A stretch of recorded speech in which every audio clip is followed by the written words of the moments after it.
Once upon a time there lived a shoemaker and his wife. The man was a good shoemaker and he worked hard, yet he and his wife were very poor. As time went on, they grew poorer and poorer. At last the day came when all the shoemaker had left was one piece of leather. It would make only one pair of shoes. That evening, before he went to bed, the shoemaker cut out a pair of shoes for the leather. Then he left them on his workbench, all ready for him to sew the next morning.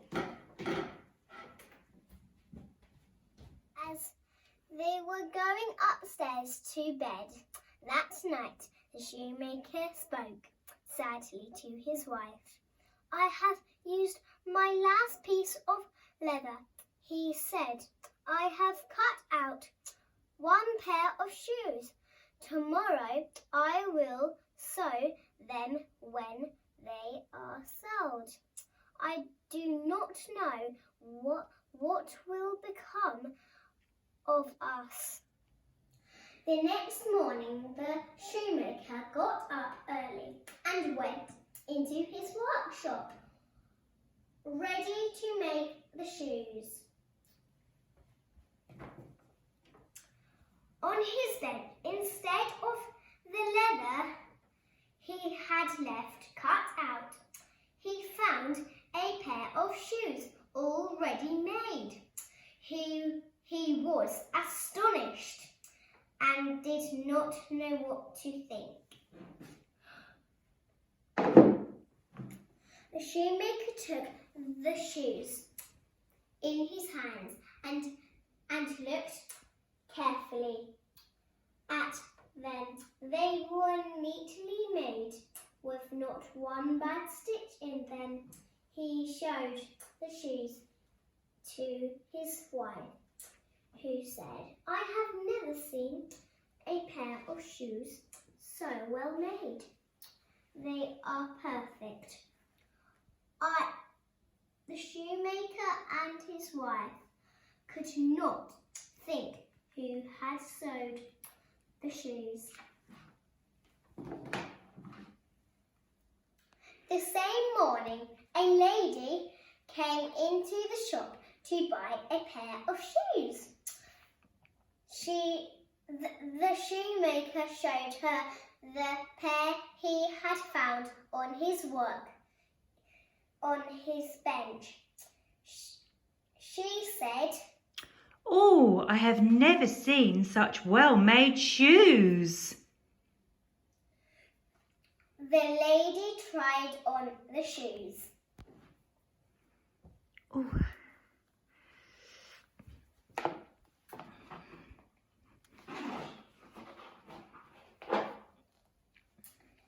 And they fitted her perfectly. She was so pleased with them that she paid the shoemaker twice the usual price. With the money, the shoemaker was able to buy leather for 2 more pairs of shoes. That night, before he went to bed, he cut out 2 pairs of shoes from the leather. He left them on his workbench, all ready to sew the next morning. The next morning, the shoemaker got up early and went into his shop to make the shoes, but he had no need to do so on his bench. He found 2 pairs of shoes already made. He took the shoes in his hands and looked carefully at them once more. He found that they were neatly made with not one bad stitch in them. That morning, a lady came into the shop to buy some shoes. The shoemaker showed her the 2 pairs of shoes he had found on his bench. The lady said, "I have never seen such well-made shoes." She was so pleased with them that she bought both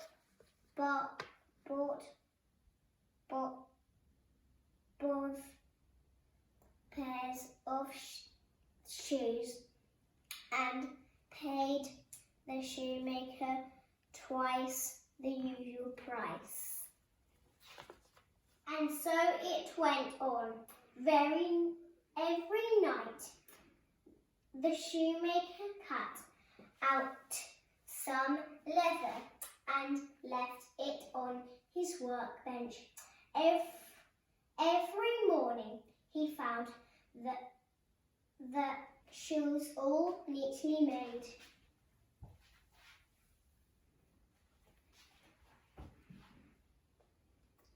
Many rich customers came to his shop to buy these perfect shoes. So in time, Shoemaker and his wife became rich. One evening, not long before Christmas, when the shoemaker had finished cutting out shoes, he went to his wife. We still do not know who sewed the shoes for us, he said. Shall we stay up tonight to see who it is that helps us? His wife thought that this was a very good idea. So she lit a candle and they went into the workshop. They hid themselves in a corner of the room. Then the shoemaker and his wife waited quietly and waited to see what would happen. For a long time, nothing happened. Then, just as the clock struck midnight, the door of the workshop opened quietly. In came 2 tiny elves. They were dressed in old clothes and their feet were bare. They did not see the shoemaker and his wife, who were hiding in the corner, watching them.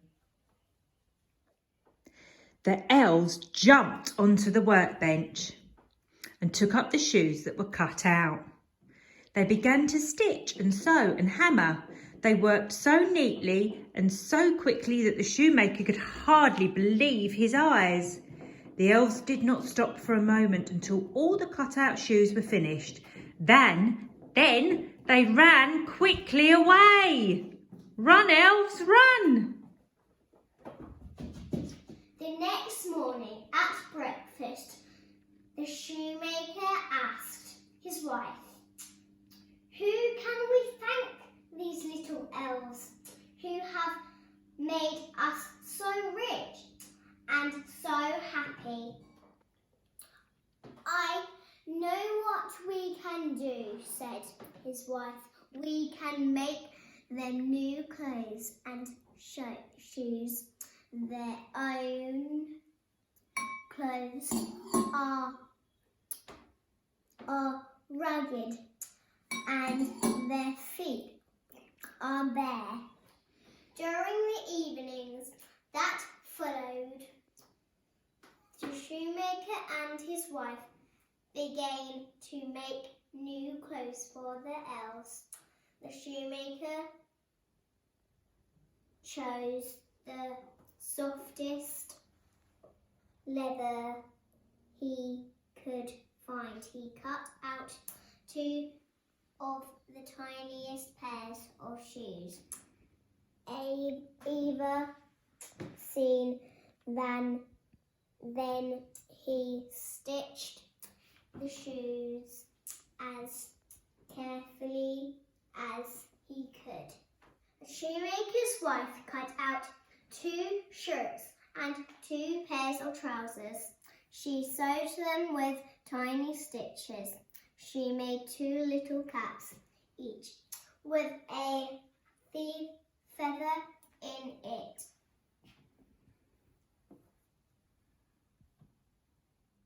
By Christmas, the tiny shoes and clothes were finished. The shoemaker cleared the leather and the tools for his workbench. He had his wife laid their presents on the bench instead of the usual work. Then they hid themselves as they had done before. Just as the clock struck midnight, the door opened quietly as before. The 2 elves came running in. They still wore old clothes and their feet were blue with cold. They jumped onto the bench ready to get to work at once, but there was no leather on the bench, only the tiny clothes. The elves were astonished at first and they were delighted. In no time at all, they were out of their own clothes. Then they danced themselves in their beautiful new clothes, the trousers, the shirts, the feathers that nodded as they laughed. Then they joined hands and danced around singing. Now we are boys so fine to see, we need no longer cobblers be. At last they danced happily out of the door. Bye! The shoemaker and his wife never saw the little elves again. But from that time, good luck was always with them. They were rich and happy for the rest of their lives.